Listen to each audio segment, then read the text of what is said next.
Salut à tous, j'espère que vous allez bien. Aujourd'hui on se retrouve pour une vidéo dont le titre est très parlant pour vous, je pense. En tout cas, ne cache rien. Après être parlant, ça vous le découvrirez.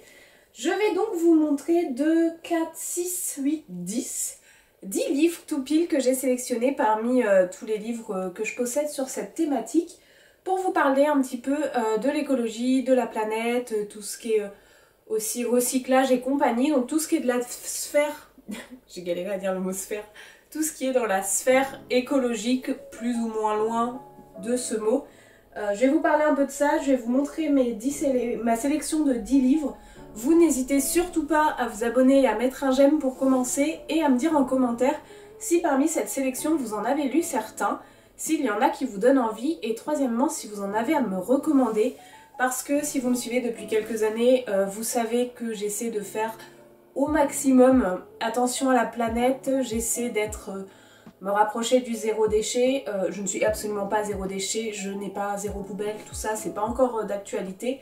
Pour autant, j'essaye d'être sensibilisée au maximum et de faire le maximum de choses pour, quand mon esprit le peut, quand le temps le peut, quand toutes les petites variantes font que dans ma vie je peux mettre ça en place.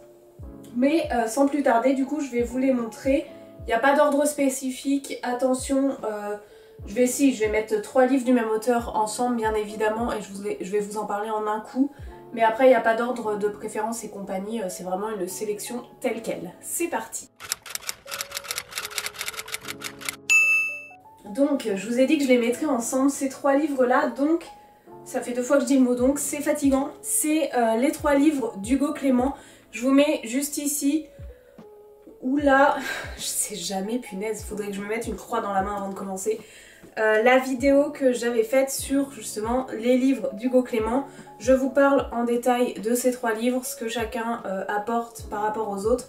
Donc je vais pas plus rabâcher là-dessus. Pourquoi je les mets dans cette sélection? Donc je vais déjà commencer par vous les montrer dans l'ordre. Le premier qui est sorti c'est Hugo Clément, Comment j'ai arrêté de manger les animaux dans les éditions Point. Hop. C'est celui-ci. Le second, c'est Journal de guerre écologique de les éditions Le Livre de Poche, juste là. Et le tout dernier qu'on m'a offert à mon anniversaire, c'est Les lapins ne mangent pas de carottes d'Hugo Clément qui est sorti fin 2022, si je ne m'abuse, qui est dans les éditions Fayard. Hop là, pardon, j'étais un peu haute. Donc je disais oui, Hugo Clément en fait c'est un journaliste principalement qui fait notamment les reportages qui s'appellent Sur le front. Si vous connaissez pas ces reportages, je vous invite à aller les voir parce qu'ils sont ultra accessibles, tout le monde peut les regarder. C'est de la vulgarisation sur la planète, sur le sort des animaux, sur l'écologie, sur tout plein de thématiques qui sont en vrai ultra intéressantes. Et c'est très très bien fait, petit comme grand, on peut tous comprendre sans que ce soit trop bébé non plus. Je sais pas si vous voyez ce que je veux dire, mais c'est de la bonne vulgarisation selon moi. Et du coup, il en a écrit des livres et voilà, ça a totalement rapport avec l'écologie. Celui-ci, c'est en gros un résumé de ses différents reportages sur l'écologie. Celui-ci, c'est ce qu'il a mis en place pour arrêter de manger les animaux et notamment ce qui se passe dans les élevages intensifs, comment ça détruit la planète, le CO2 et compagnie. Et celui-là, on est un petit peu plus large, on est sur plutôt je dirais la consommation, sur notre consommation, sur l'effondrement de la biodiversité, sur toujours un petit peu les animaux en cage, l'élevage intensif, c'est un problème qui ressort beaucoup dans ces livres et c'est quelque chose qui va de pair avec l'écologie. Donc c'est ce que je vous disais, que ça soit un peu plus loin ou un peu plus près du mot écologique, on est dans cette idée-là, donc là on est surtout sur ça. Pareil, c'est des livres super faciles à lire, c'est vulgarisé comme il faut, c'est écrit d'une manière très simple à suivre.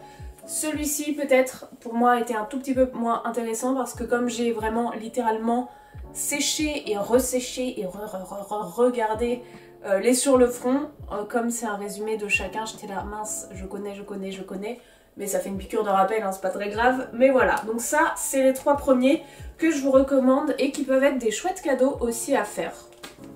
Soit dit en passant. Ensuite, comment que je vais choisir?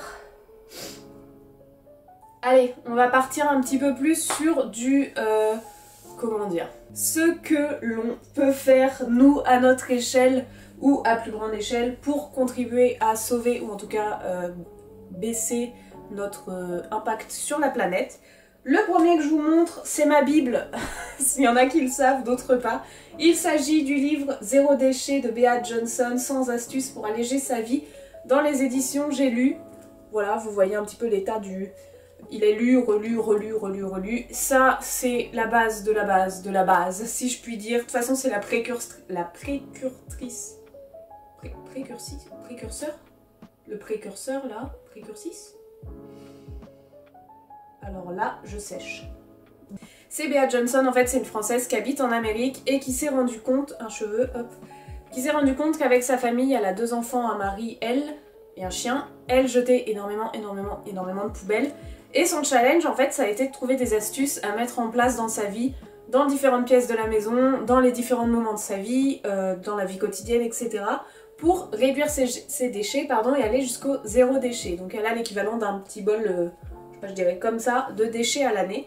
Et en fait, dans ce bouquin qui nous fait 400 belles pages, elle nous répertorie par pièce de la maison et par moment de la vie. Donc en moment de la vie, j'entends aller faire les courses par exemple, ou aller en vacances, voyager, ce genre de choses.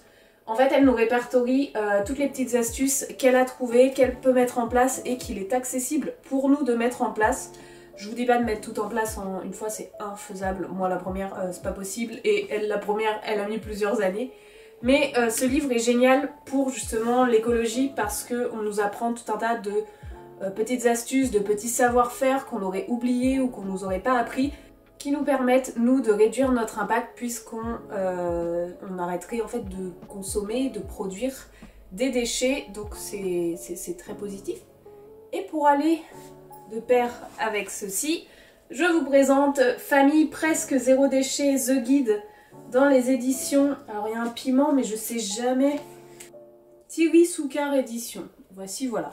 C'est le livre de Jérémy Pichon et Bénédicte Moret, donc c'est pareil, un couple avec 2 enfants qui ont reproduit un petit peu l'exemple de Bea Johnson, mais ce livre-là, je sais pas si vous allez voir, mais voilà, c'est clairement, c'est écrit dans des chapitres, etc.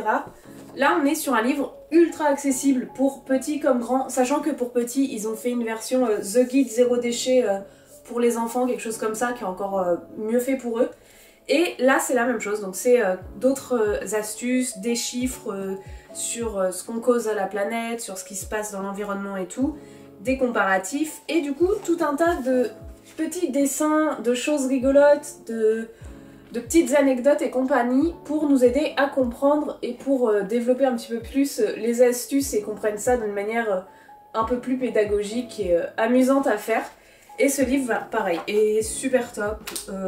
Les dessins sont faits par Bénédicte Moret et c'est Jérémy Pichon, pardon, qui fait des conférences et qui a écrit le livre avec elle. Au début, ils avaient écrit un blog et vraiment sans rire, il est trop bien fait, c'est trop marrant. Elle met des petites bulles de BD avec des réflexions qu'elle se prend par exemple dans la qu'elle s'est prise pardon, dans la rue, etc. Et genre c'est trop drôle, c'est génial, c'est bien fait.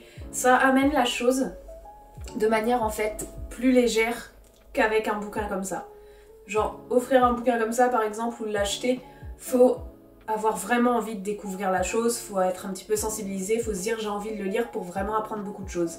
Là, on est plus sur j'ai envie de découvrir, j'ai envie de m'initier, pourquoi pas acheter ce livre, pourquoi pas voir ce qu'on peut faire pour notre planète, pourquoi pas essayer de peut-être réduire un peu sa consommation, de faire attention à ses déchets, etc. Je trouve que ce livre est plus accessible en premier temps, et peut-être celui-ci en second temps ou pour vraiment approfondir au max, sachant que moi je les ai eus dans l'autre sens mais parce que j'étais très sensibilisée par le sujet par moi-même, je regardais des blogs et compagnie, donc ma maman m'a trouvé lui sur Momox et après je trouvais lui, je crois que c'est en boîte à livres, non à Emmaüs. À Emmaüs celui-là. D'ailleurs ça me fait penser, tous les livres que je vous montre, si vous avez l'occasion de les... Si vous les voulez et que vous avez l'occasion de les trouver d'occasion en boîte à livres, sur des brocantes ou compagnie, je vous conseille vivement de commencer par les acheter à ces endroits-là. Ensuite chez des libraires indépendants et bien ensuite, si le choix n'est pas possible, Amazon. Mais évidemment, si on veut contribuer à cette thématique écologique et pas zigouiller la planète, on va éviter de faire rouler, de faire voler, etc. le livre par avion et compagnie. Donc on va éviter de lui faire consommer 30 000 litres de CO2 si on peut le trouver chez la brocante du coin parce que mamie n'en veut plus. Voilà. Sur ce, petit passage, mais qui est dans la thématique de la vidéo, attention. Ensuite, il m'en reste 1, 2, 3, 4, 5 où je vais être un tout petit peu plus embêtée pour vous en parler parce que je les ai lus un moment. Je vous avoue, j'ai pas révisé avant de commencer la vidéo. Ah, j'en ai pris un là sous les mains, si je me rappelle un peu. C'est On a 20 ans pour changer le monde de Maxime de Rostolan qui est fondateur de Ferme d'Avenir dans les éditions Larousse. C'est un tout petit livre qui, enfin pas en hauteur mais en épaisseur, qui coûte 3,95 €, donc en vrai ultra accessible, il fait 124 pages, très rapide à lire. Et en fait, ici on nous fait un bilan de l'épuisement des ressources naturelles, de la pollution des sols, du dérèglement climatique, du gaspillage énergétique, toutes ces choses-là. Et là on est surtout sur une critique et un développement, quand je dis critique c'est pas forcément négatif, attention, d'une critique du modèle de l'agriculture actuelle, de l'agriculture d'autrefois et du coup de l'agriculture qui serait la mieux à même de protéger nos sols, de pouvoir tous nous nourrir et d'avoir un très faible impact sur notre planète. Donc on est surtout sur ça parce que du coup il est fondateur de Ferme d'Avenir qui est un collectif de fermes qui prône ce genre de choses, ce genre de thématiques, notamment l'agroécologie et compagnie, mais je vais pas vous dire de mots trop poussés comme ça dans cette vidéo parce qu'elle a vraiment pour but de vous présenter des livres qui peuvent vous amener à découvrir tout ça. Donc on est principalement sur ça, on est principalement là sur l'agriculture, sa critique, ses solutions, les constats qui ont été faits et ce qu'on pourrait mettre en place pour que ça aille un peu mieux. Voilà, donc c'est écrit assez gros, il n'y a que 124 pages, il y a des chiffres pertinents, c'est facile à comprendre et ça vaut même pas 4 €, 3,95 €. Ensuite, j'ai... Si, alors je sais pas s'il y en a certains qui le savent, mais je suis aussi apicultrice avec mes parents. Mes parents sont apiculteurs et moi j'ai une petite partie et un petit rucher. Et du coup, il faut savoir que moi, dès qu'il y a le mot ou l'image d'une abeille sur un livre, sur un roman, sur n'importe quoi, je l'achète. Je lis le résumé, hein, je suis pas teuteux non plus. Mais typiquement, même mes potes, vous voyez, pour mon anniversaire, on m'a offert La prophétie de l'abeille, la prophétie des abeilles, pardon, de Bernard Werber, juste parce qu'il y avait une abeille et le mot abeille, et en vrai j'ai surkiffé le livre, en plus j'ai découvert Werber. Et donc, pour revenir à nos moutons, à nos abeilles, je sais, j'ai un humour fou. Donc oui, c'est le livre Éloge de l'abeille quand les insectes ont le bourdon de Christophe Gatineau, Sylvie Corré, dans les éditions Flammarion. Je trouve très joli comme petit livre. Bon, il y a pas mal de post-it aussi.